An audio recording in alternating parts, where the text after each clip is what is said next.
Welcome to Midnight Truth, where peaceful stories guide you into the perfect night's rest. Before we start, take a moment to like this video and subscribe. It helps me bring more soothing stories to you and others who need them. Let me know in the comments where you're watching from and what time it is for you. Now, find your cozy spot, close your eyes, and let's begin this calming journey together. I pulled up to the old house on Maple Street, just as the sun dipped below the horizon, painting the sky a bruised purple. The moving truck rumbled behind me, its engine coughing like it was as tired as I was. My name's Claire, 34, freshly divorced, and starting over in a town I'd never heard of until 3 weeks ago. The job offer at the local library came at the perfect time, a lifeline after months of courtroom arguments and sleepless nights. This house was cheap, way cheaper than it should have been for its size, and I figured I'd gotten lucky. Looking at it now, though, I wasn't so sure. It was a 2-story relic, all peeling paint and crooked shutters. The porch sagged like it was tired of holding itself up, and the windows stared down at me, dark and empty. I grabbed my duffel bag from the passenger's seat and stepped out, my sneakers crunching on the gravel driveway. The air smelled faintly of damp wood and something sour I couldn't place. A breeze rattled the bare branches of the oak tree out front, and the house groaned in response, a low creak that made me pause. Old houses settle, I muttered to myself, shaking off the chill creeping up my spine. I'd been repeating that phrase a lot lately, about the house, about my life. Everything was just settling into place, right? The movers were quick, hauling boxes inside, while I directed them to the living room, kitchen, bedroom. The floors creaked under their boots, loud enough to make me wince. One of them, a guy with a scruffy beard, smirked as he set down a box of books. "This place talks more than my grandma," he said. I forced a laugh, but the sound stuck in my throat. By the time they left, it was dark. I stood in the living room, surrounded by cardboard towers, and listened. The house was quiet now, save for the occasional pop of the wood as the temperature dropped. I unpacked a few essentials, coffee maker, a mug, some clothes, and headed upstairs to the bedroom. The stairs creaked with every step, a slow, uneven rhythm that followed me up. My room was at the end of the hall, a big space with a slanted ceiling and a window overlooking the backyard. The bed frame was ancient, wrought iron with chipped black paint, and the mattress sagged in the middle. It'd do for now. I changed into pajamas and crawled under the covers, the springs squeaking beneath me. The house felt too big, too empty. I turned on my phone, scrolling through job emails to distract myself.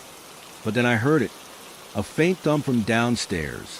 I froze, straining to listen. Nothing, just the wind, I told myself. Old houses make noises. I turned off the light and closed my eyes, willing sleep to come. It didn't. Around midnight, I jolted awake to another sound. Footsteps, heavy, deliberate, pacing across the living room below. My heart thudded in my chest. I sat up, clutching the blanket, and listened. Step, step, step, then silence. I waited, breath held, but it didn't come again. "Raccoons," I whispered, though I didn't believe it. I lay back down, staring at the ceiling, and told myself it was nothing, just the house settling. The next morning, I met Mrs. Hargrove. She lived next door, a tiny woman with white hair and a habit of peering over the fence. I was unloading groceries when she shuffled over, her cane tapping the ground. "You're the new tenant," she said, her voice sharp despite her age. "Hope you like quiet. The street's dead most days." I smiled, setting a bag on the porch. "That's what I'm looking for. Fresh start, you know?" She nodded, but her eyes flicked to the house, narrowing slightly. "Folks don't stay long in that one. Last fella ran out in the middle of the night, babbling about footsteps and curses. Said the house wouldn't let him sleep." She chuckled, but it didn't reach her eyes. "Old gossip, I suppose. Pay it no mind." I laughed it off, but her words stuck with me as I carried the bags inside. Footsteps, the same thing I'd heard last night. Coincidence, I told myself. Just an old lady's story. Still, as I put away the groceries, I couldn't shake the feeling that the house was listening. The first week passed in a blur of unpacking and adjusting to the new job. The library was small, cozy, with rows of dusty books and a handful of regulars who nodded at me like I'd always been there. I liked the work, organizing shelves, helping kids find stories, losing myself in the quiet. It was a balm after the chaos of divorce. But every evening, I'd come back to the house, and that peace would slip away. The quirks started small. The floorboards creaked even when I wasn't walking on them. A faint groan that seemed to come from the walls themselves. The kitchen smelled like mildew no matter how much I scrubbed, and the lights flickered if I left them on too long. At night, I'd hear things, scratches in the attic, a low hum from the basement. I blamed the house's age, its bones protesting the years. It was easier than admitting how uneasy I felt. I set up a routine to keep myself grounded. Coffee at 6, work by 8, home by 5. Dinner alone at the wobbly kitchen table, then a book or a show until bed. The house stayed quiet during the day, but once the sun set, it came alive. The footsteps returned on the third night, heavier this time, like someone was stomping across the living room. I crept to the top of the stairs, flashlight in hand, and peered down. Nothing, just shadows and boxes. I checked the locks, twice, before going back to bed, my pulse racing. By Friday, I was exhausted. The noises were wearing me down, chipping away at my rational excuses. I mentioned it to Mrs. Hargrove over the fence that afternoon, trying to sound casual. This place creaks a lot at night. Ever hear anything like that? She pursed her lips, leaning on her cane. Oh, sure. That house has always been noisy. Previous folks said the same. Footsteps, whispers. One girl swore she saw someone standing in the hall, but when she turned on the light, no one was there. She shrugged. Old houses keep secrets, I reckon. I nodded, forcing a smile, but my stomach twisted. Whispers? Shadows? I hadn't heard anything like that. Yet, that night, I double-checked the windows and left the hallway light on, a childish comfort. Sleep came fitfully, broken by dreams of dark figures pacing below. Around 2 a.m., I woke to a new sound, a faint tapping, like fingernails on glass. It was coming from the window. I sat up, heart pounding, and stared at the panes. The yard outside was empty, the oak trees swaying in the wind. Tap, tap, tap. I yanked the curtains shut and buried myself under blankets, telling myself it was branches, just branches. Saturday morning, I decided to explore the house properly. I'd been avoiding it, sticking to the rooms I needed, but curiosity and a need to prove I wasn't scared pushed me forward. The living room was bare except for my couch and TV, the wallpaper peeling in strips. The kitchen had a rusty sink and cabinets that stuck when I pulled them. Upstairs, the hallway stretched past my bedroom to 2 smaller rooms I hadn't touched. One was empty, the other locked. I jiggled the knob, but it wouldn't budge. Odd. Since the realtor hadn't mentioned a locked room, I made a mental note to call about it later. The basement was last. The door stuck, and when I finally yanked it open, a wave of cold air hit me, carrying that sour smell I'd noticed before. The stairs creaked worse than the ones upstairs, and the single bulb flickered as I descended. It was a damp, concrete space with cracked walls and a pile of junk in the corner. Old furniture, boxes, a broken mirror. I poked around, finding nothing but cobwebs, until I spotted a small wooden box tucked behind a chair. It was locked, too, with strange carvings on the lid, swirls and symbols I didn't recognize. I brought it upstairs, setting it on the kitchen table. Something about it felt off, but I couldn't say why. That night, the footsteps were louder, closer, like they were climbing the stairs. I lay in bed, eyes wide, listening as they stopped outside my door. Silence. Then a cold draft swept through the room, and I swear I felt the mattress dip, like someone had sat on the edge. I bolted upright, fumbling for the light. The room was empty. My breath came in short gasps as I stared at the spot. The blanket still wrinkled where I felt the weight. It's nothing, I whispered, but my voice shook. Just the house. The library was my escape, but even there, the house followed me. I'd catch myself zoning out, replaying the noises, the cold spots, the weight on the bed. By Monday, I had bags under my eyes and a jittery edge that made me spill coffee on a stack of returns. My co-worker, Jen, noticed. "You okay?" she asked, mopping up the mess. "You look like you haven't slept in days." I hesitated, then blurted it out. "The house I'm renting, it's old, creaky. Keeps me up with weird noises. Footsteps, mostly." She raised an eyebrow, leaning on the counter.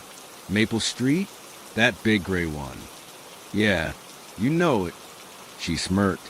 "Everyone knows it. Been empty forever till you moved in. Kids say it's haunted, but kids say that about everything. Still, I heard the last guy who lived there lost it. Started screaming about something chasing him. Left all his stuff and bolted." I forced a laugh, but it came out weak. "Great. Just what I need." Jen shrugged. "Probably just rumors. Old houses are creepy by default." Her words echoed Mrs. Hargrove's, and I wanted to believe them. But that night, the house didn't let me. The footsteps started early, right after I turned off the TV. They weren't pacing this time. They were climbing. Slow, heavy thuds on the stairs. I grabbed my phone, ready to call someone, anyone, but who? The police? For footsteps in my own house? I crept to the door, peering through the crack. The hallway was dark, the light I'd left on now off. The thud stopped at the top of the stairs, and then silence. I held my breath, waiting. Nothing. I didn't sleep. The next morning, I found the wooden box on the kitchen table, exactly where I'd left it, but the carvings looked deeper, sharper. I ran my fingers over them, half expecting them to move. They didn't, but the unease grew. I decided to ask Mrs. Hargrove about the house's history. Something concrete, not just rumors. She was watering her roses when I approached, and I didn't waste time. Mrs. Hargrove, who owned this place before. The original owner, I mean. She turned off the hose, squinting at me. That'd be Elias Crow. Built it back in the 1890s. Strange man, kept to himself. Folks said he was into weird stuff. Books, rituals, things no one understood. Died in there, alone. House sat empty for years after that, till it got passed around. Rituals? My voice cracked slightly. She nodded. That's what they said. Never proved it, but people talked. Said he was trying to talk to the dead, or worse. She waved a hand. Just stories, Claire. Don't let it get to you. I thanked her and walked back, her words buzzing in my head. Elias Crow. Rituals. The locked room, the box, the noises, it all felt connected, but I couldn't see how. That afternoon, I called the realtor about the locked room. She sounded surprised. Locked? Shouldn't be. I'll send someone with a key tomorrow. I hung up, staring at the door at the end of the hall. What was behind it? That night, the tapping came back, louder, insistent, like someone was pounding on the window. I didn't look. I couldn't. Instead, I focused on a new sound, a low whisper, too faint to make out, drifting up from the floorboards. I pressed my ear to the wood, heart racing, but it stopped. Then the footsteps returned, faster, angrier, stomping up the stairs. I locked my door, shoving a chair under the knob, and sat on the bed, clutching a kitchen knife I grabbed earlier. The thud stopped outside, and the air turned ice cold. I felt it again, the mattress dipping, heavier this time, like someone was sitting right beside me. I swung the knife blindly, hitting nothing but air. The weight lifted, and the room went still. I didn't move until dawn, the knife still in my hand. When the sun rose, I checked the house. The hallway light was on again, like it had never been off. The box on the table was open, just a crack, but enough to see it was empty. I hadn't touched it. My hand shook as I slammed it shut, shoving it into a drawer. I needed answers, not rumors. Elias Crow. The library had old records. Tomorrow I'd dig. The library felt different that day. Less like a sanctuary, more like a means to an end. I clocked in, waved at Jen, and headed straight for the archives. Our town wasn't big, but had history, and the library kept it all. Newspapers, deeds, photos, tucked away in a basement room that smelled like mold and ink. I told Jen I was researching the house for personal interest. She didn't ask questions. I started with Elias Crow. The name popped up in an 1898 property record. He bought the land on Maple Street and built the house himself. No family, no heirs. A loner, like Mrs. Hargrove said. I dug deeper, flipping through yellowed newspapers.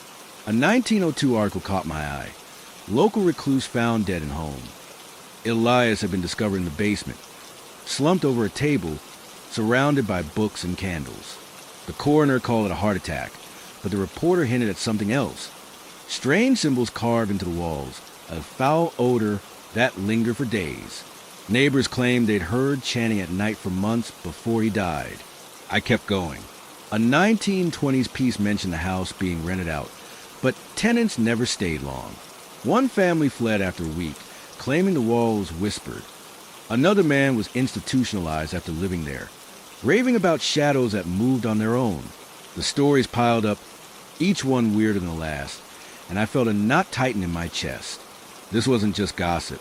Something was wrong with that house. Had been for over a century. Then I found it. A photo from 1901, grainy and faded. Elias Crow stood in front of the house, tall and gaunt, with hollow eyes that seemed to stare through the camera. In his hand was a book, its cover etched with the same swirls I'd seen on the wooden box. My breath caught. I snapped a picture with my phone and kept searching, desperate for more. The last clue came from a 1903 estate sale list, tucked into a ledger. After Elias died, his belongings were auctioned off, except for a locked journal and assorted ritual items that went missing before the sale. The journal, if it was still in the house, it might explain everything. I left the library early, my head spinning, and drove home with one goal: find that journal. The house was quiet when I got back, but it felt like a trap, like it was waiting. I started in the basement, tearing through the junk I'd ignored before. The mirror reflected my pale face, my wild eyes, but I didn't linger. I moved boxes, shifted furniture, and finally found it. A leather-bound book wedged behind a cracked shelf. The cover was worn, the pages brittle, and those same symbols were scratched into the binding. My hands trembled as I opened it. Elias's handwriting was jagged, frantic. The first entry was dated 1899. The doors open. They speak to me now. I flipped through, skimming passages about candles, chants, blood offerings. He'd been obsessed with crossing the veil, contacting something beyond. The later entries grew unhinged. They won't leave. The house is theirs now. I hear them in the walls, under the floor. They want more. The final page was a single line, scrawled in red ink. I am not alone. I dropped the journal, my skin crawling. The air in the basement thickened, the sour smell sharpening. I grabbed the book and ran upstairs, slamming the door behind me. The house creaked, louder than ever, like it was laughing. I locked the journal in a drawer with the box, my mind racing. Rituals. A door to something supernatural. Was that what I'd been hearing? Feeling? That night, I didn't sleep. The footsteps came again, but they weren't alone. Whispers joined them, a chorus of voices too low to understand, seeping through the floorboards. The tapping on the window turned to banging, and the cold spot spread, frost in my breath. I sat on the bed, journal in my lap, reading and rereading Elias's words. He'd invited something in, and it had never left. I called in sick the next day. The library could wait. The house couldn't. I spent the morning pacing, the journal open on the table, trying to make sense of it. Elias had written about binding rituals to close the door he'd opened, but the steps were vague, salt candles, words in a language I didn't know. I wasn't sure I believed it, but I wasn't sure I didn't either. The noises, the cold, the weight on the bed, it was too much to dismiss. Around noon, the realtor's guy showed up with a key for the locked room. He was a burly man named Tom, all grunts and no small talk. I followed him upstairs, my stomach in knots. The key turned with a loud click, and the door swung open, releasing a stale, bitter smell. The room was small, bare except for a wooden chair and a cracked mirror on the wall. The floor was scratched, deep gouges forming a circle with more of those symbols. Tom whistled. Someone had fun in here. Yeah, I muttered, staring at the circle. Fun. He left, and I stayed, running my fingers over the scratches. They matched the journal, the box, Elias's work. This was where he'd done it, where he'd Open the door. I shut the room again, locking it tight, but the house felt different after that, angrier. The creaks turned to groans, the whispers to murmurs. I tried the binding ritual that afternoon, sprinkling salt around the bedroom, lighting a candle from the dollar store. I mumbled made-up words, feeling ridiculous, but the air grew heavy, oppressive, like something was pushing back. Night fell and the house erupted. The footsteps didn't just pace, they ran up and down the stairs, shaking the walls. The whispers became voices, sharp and overlapping, shouting nonsense. The window banged so hard, I thought the glass would shatter. I locked myself in the bedroom. Salt line at the door, candle flickering on the nightstand. The mattress dipped again, harder, and I felt breath on my neck, cold, sour, real. I screamed, swinging my arm, but nothing was there. The candle went out, plunging the room into darkness. I fumbled for my phone, the light trembling in my hand. The voices stopped, but the silence was worse. Then I heard it, a slow, deliberate knock on the bedroom door. Knock, knock, knock. I stared frozen as the knob rattled. The chair I'd wedged under held, but the wood groaned, splintering. I backed against the wall, phone slipping from my sweaty grip. The knocking stopped and the air turned frigid.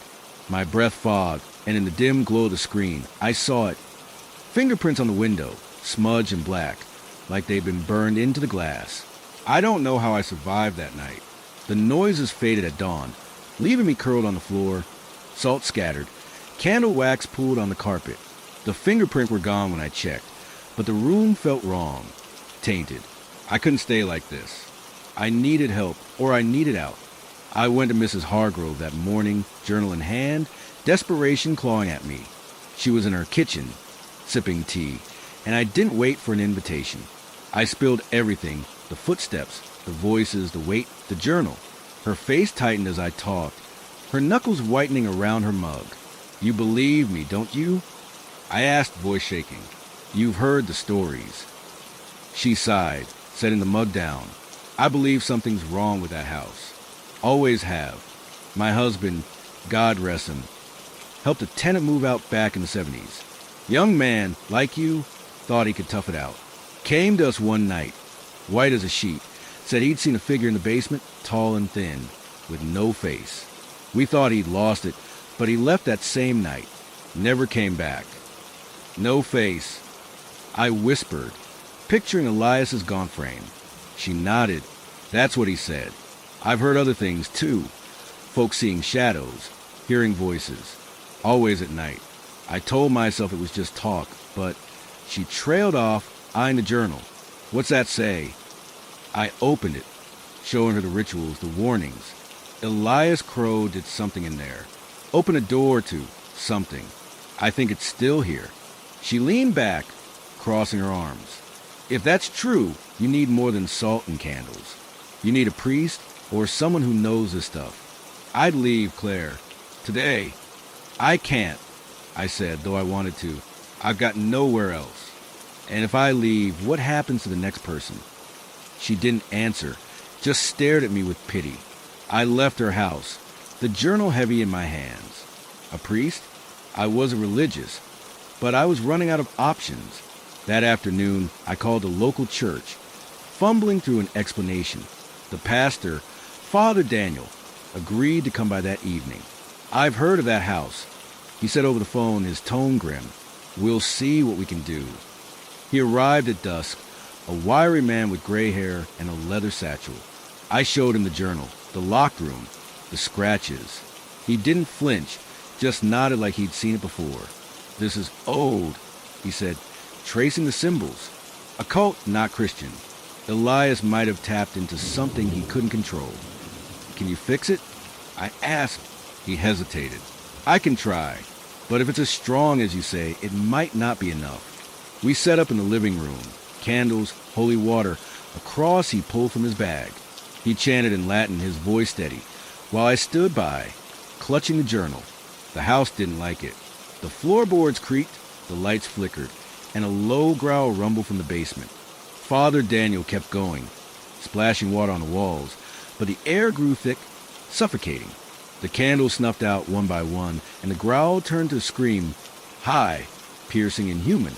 I clapped my hands over my ears, and he grabbed my arm, pulling me toward the door. Out, he shouted. Now. We stumbled onto the porch, the scream cutting off as the door slammed shut behind us. He was panting, sweat beading on his forehead. That's no ordinary haunting, he said. Something's rooted here. Deep. What do I do?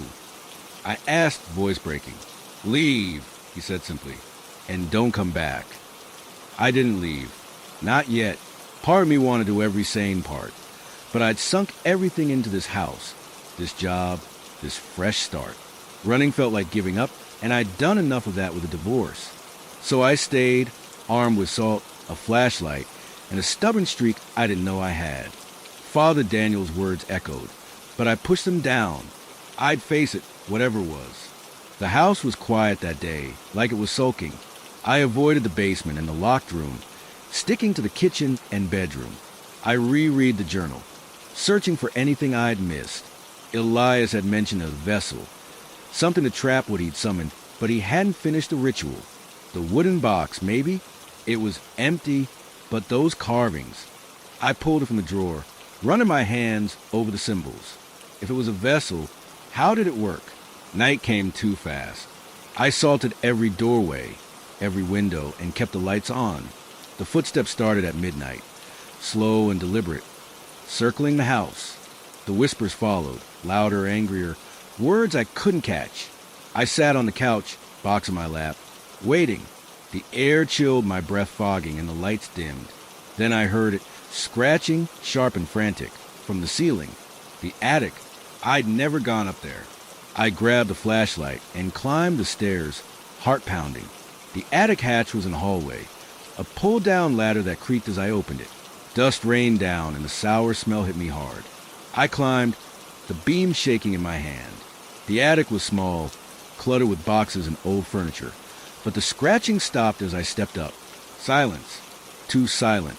Then the ladder slammed shut behind me. I spun, dropping the flashlight, and it rolled, casting wild shadows. The scratching started again, faster, all around me. I lunged to the hatch, yanking at it, but it wouldn't budge. The air turned freezing, and I felt it, eyes on me, heavy, unblinking. I grabbed the flashlight, swinging the beam, and froze. In the corner, hunched among the boxes, was a figure, tall, thin, faceless, just like Mrs. Hargrove's husband had said. Its head tilted and the scratching stopped. I screamed, stumbling back, and the figure moved, fast, silent, gliding toward me.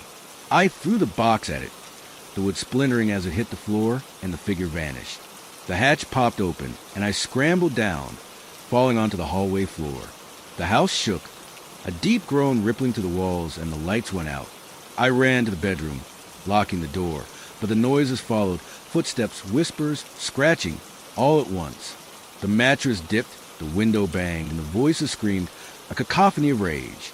I curled into a ball, hands over my ears, praying for it to stop. It didn't, not until dawn. I couldn't deny it anymore. Whatever Elias had brought into this house was real, alive, and it wanted me gone. Or worse, the attic figure haunted me. Its blank face burned into my mind. I spent the day planning, fueled by coffee and fear. The journal, the box, the locked room, it all pointed to Elias's ritual. I had to finish what he'd started, close the door he'd opened. If I didn't, I'd never sleep again. I called Jen, asking her to cover my shift. She heard the panic in my voice and didn't argue.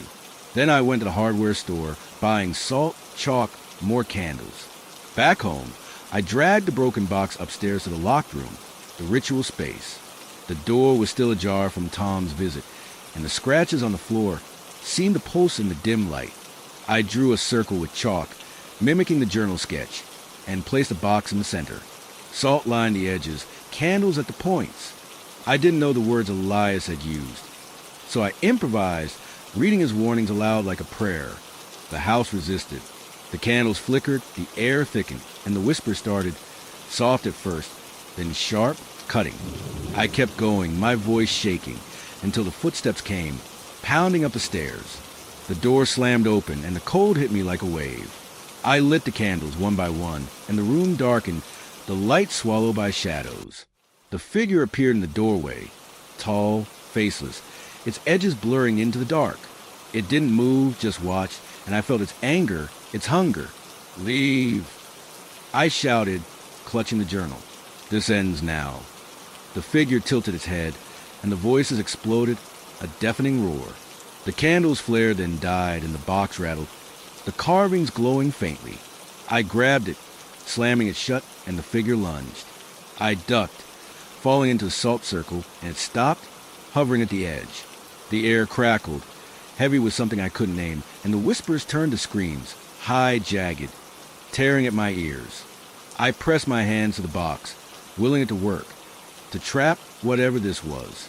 The figure reached out, its arms stretching impossibly long, fingers like smoke brushing the salt line. The grain scattered, and the circle broke. I scrambled back, hitting the wall, as it glided forward, silent and relentless. The room shook, the mirror cracking behind me, and the cold sank into my bones. I could smell it now, sour, rotten, like death itself. My flashlight rolled across the floor, its beam catching the figure's blank face, and for a split second, I saw something. Eyes, black and endless, flickering where a face should have been. I screamed, throwing the journal at it. The pages fluttered and it paused, head tilting again. The box glowed brighter, the carvings pulsing, and I lunged for it, slamming my hands on the lid. "Take it," I yelled, voice raw. "Go back." The figure froze and shuddered, its form rippling like water. The voices howled, a chorus of rage, and the box grew hot under my palms. I held on, tears streaming down my face, as the figure began to fray, bits of peeling away, sucked into the box like smoke down a drain. The screams peaked, the house trembling, and then silence. The figure was gone. The box clicked shut, the glow fading, and the room stilled. I collapsed, gasping, the flashlight beam cutting through the dark. The salt was scattered. The candles melted into puddles, and the air felt lighter, cleaner. I didn't move for a long time, just stare at the box, waiting for something to happen. Nothing did. The house was quiet, truly quiet, for the first time since I'd moved in.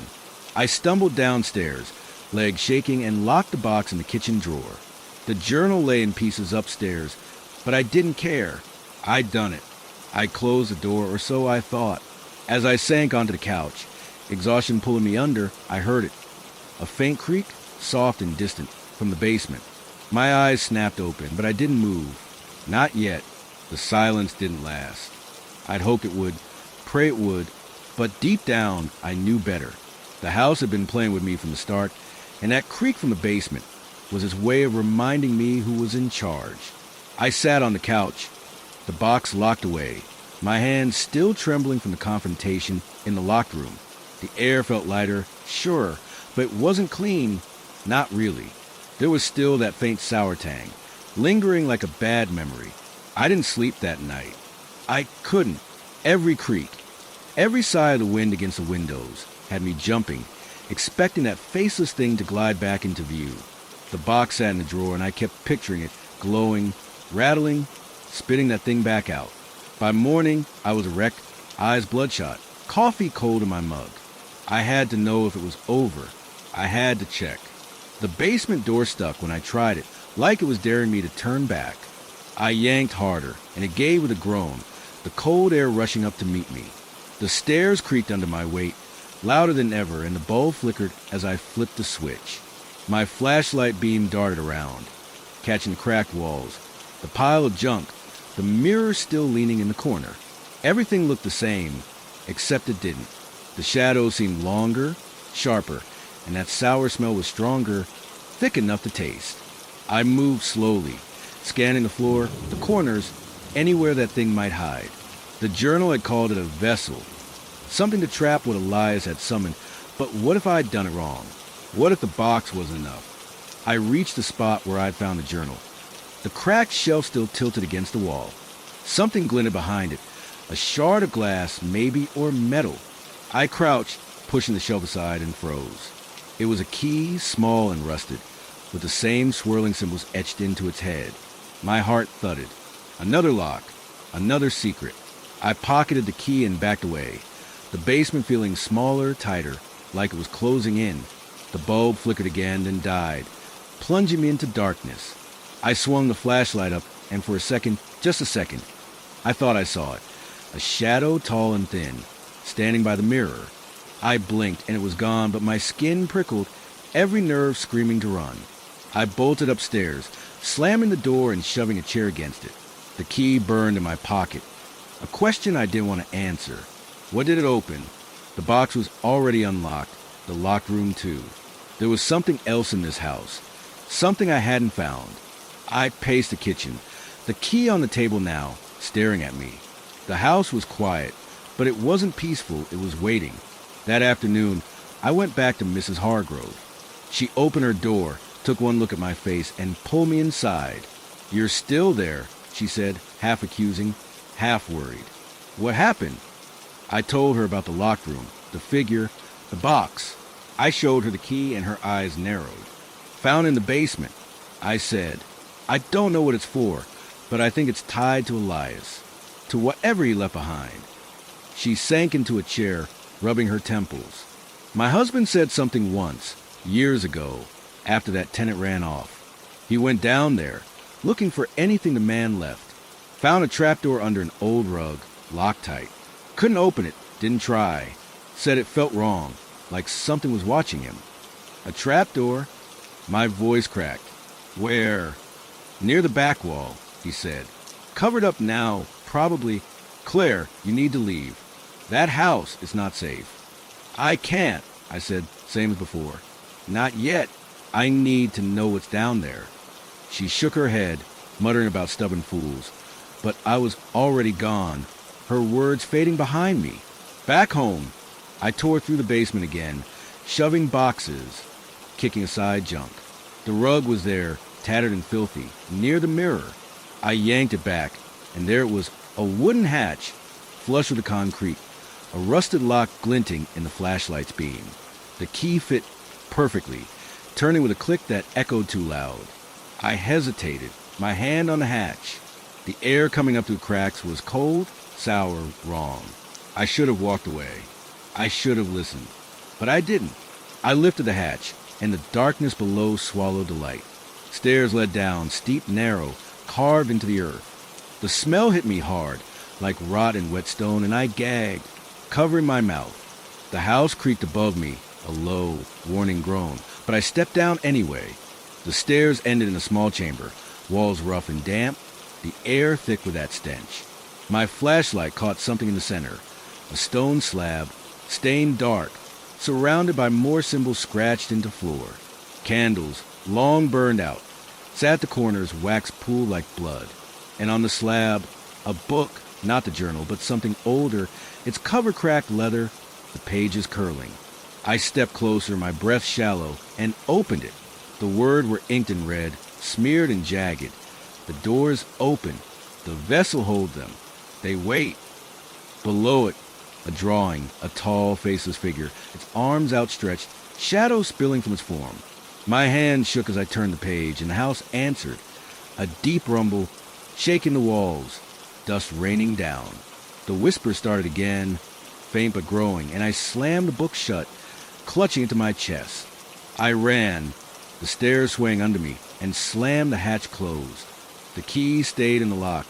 I didn't care.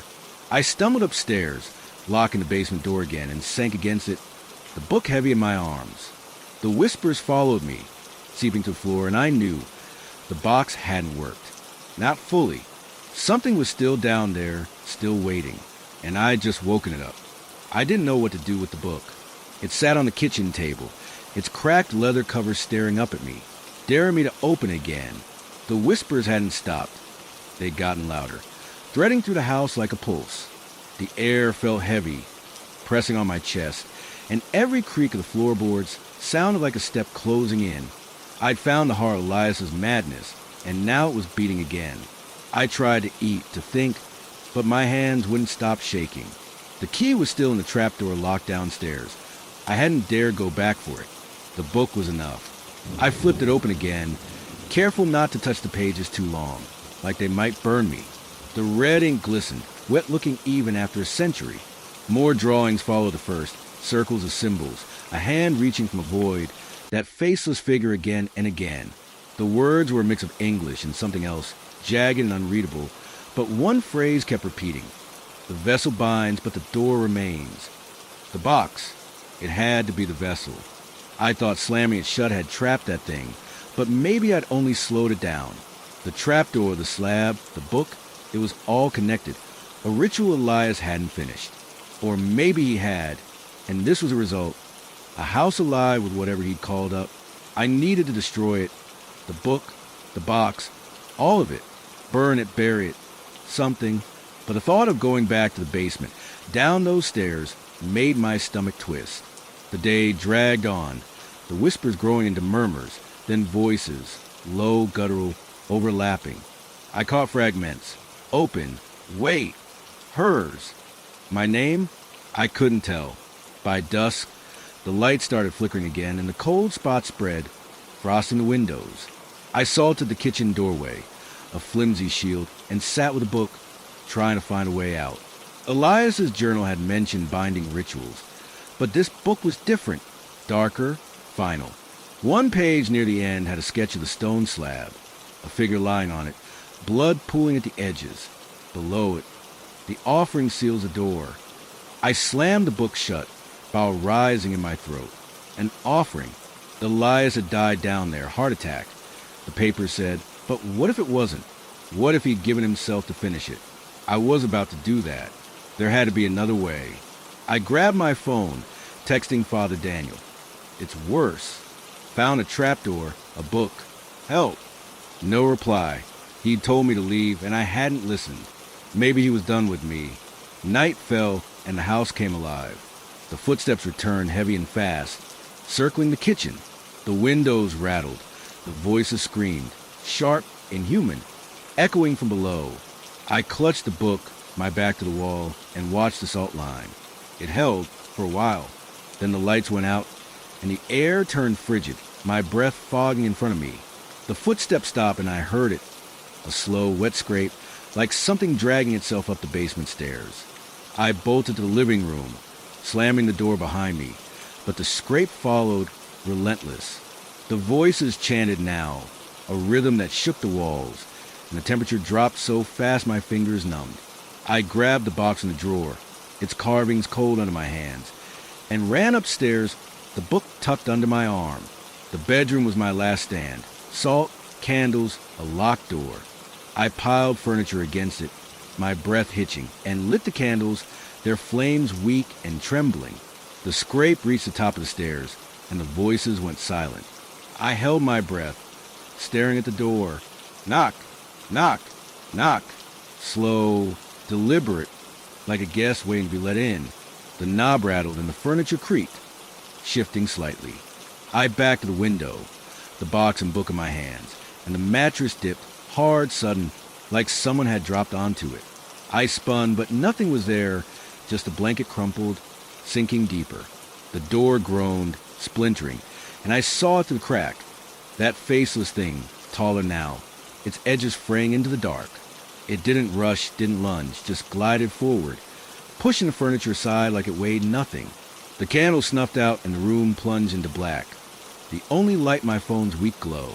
It stopped at the salt line, tilting its head, and I felt those eyes again, black, endless, boring into me.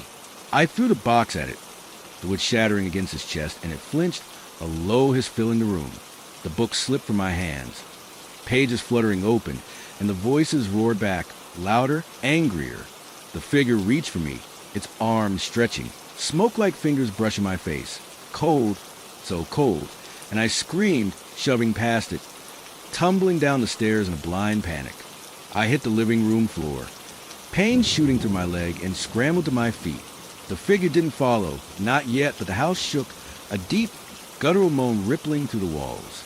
The basement door banged open, and that scrape started again, closer, faster. I grabbed my keys from the table and ran, the front door sticking as I yanked at it. It gave at last, and I stumbled onto the porch, the night air biting my skin. I didn't look back, not until I was in my car, peeling out of the driveway. the house shrinking in the rear-view mirror. The whispers followed me, faint but they're curling around my ears like smoke. I drove to a motel on the edge of town, hands shaking on the wheel, and checked in, collapsing onto the bed. The room was quiet, but my mind wasn't. I could still feel it, the cold, the eyes, the weight. And the whispers, they didn't stop. Not even here. The motel room smelled like bleach and stale cigarettes, but it was better than the sour rot house. I lay on the lumpy mattress, staring at the water-stained ceiling, my keys digging into my palm. The whispers had faded to a hum, barely audible, but they were still there, a constant itch in the back of my mind. My leg throbbed where I'd hit the floor and my hands wouldn't stop shaking. I'd left everything, the journal, the book, the box, scattered in that cursed place. I'd run, but it didn't feel like escape. Sleep didn't come. Every creak of the motel, every car rumbling past, snapped me awake, expecting that faceless thing to glide through the wall. Around 3 a.m., my phone buzzed. Father Daniel, finally. Saw your text. Where are you? I typed back the motel's name, my fingers clumsy, and he replied, Stay put. I'm coming. He showed up an hour later, his face drawn, satchel slung over his shoulder. I let him in and he didn't waste time. Tell me everything, he said, sitting on the edge of the bed. I did. The trapdoor, the slab, the book, the figure that wouldn't stay gone. My voice cracked as I described the bedroom. The cold fingers on my face, the way the house had fought me every step. He listened, nodding, his hands clasped tight.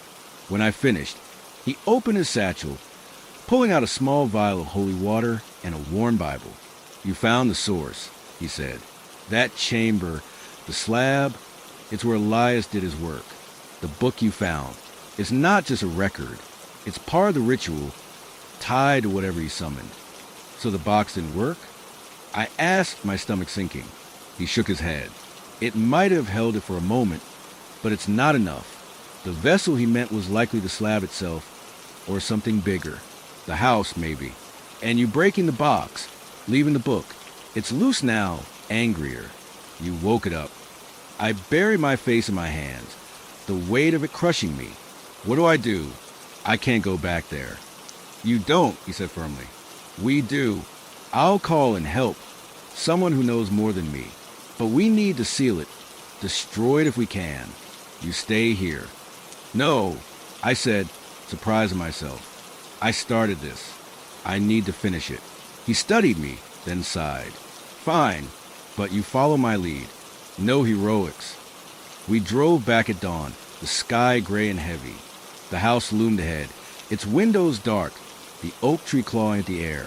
My car was still in the driveway, keys dangling in the ignition where I'd left them. Father Daniel sprinkled holy water on the porch, muttering prayers, and I clutched a salt canister he'd given me, my heart pounding. The front door creaked open on its own, a slow invitation, and the sour smell hit us hard. Inside, the air was thick, the shadows deeper than they should have been. The living room was a mess. Furniture shifted, the journal's pages strewn across the floor. The basement door hung open, and that scrape echoed up, slow and deliberate. Father Daniel gripped his cross, his voice rising in Latin, and I followed, sprinkling salt behind us. The house groaned, the walls trembling, and the whispers surged, sharp and furious. We reached the basement stairs, the bulb dead, the flashlight beam shaking in my hand. The trapdoor was open, the key still in the lock, and the cold pouring out was unbearable. Father Daniel descended first, his prayer steady, and I followed, the stairs slick under my feet. The chamber was worse than before. The slab glistened, wet with something dark, and the book lay open, its pages fluttering like they were alive.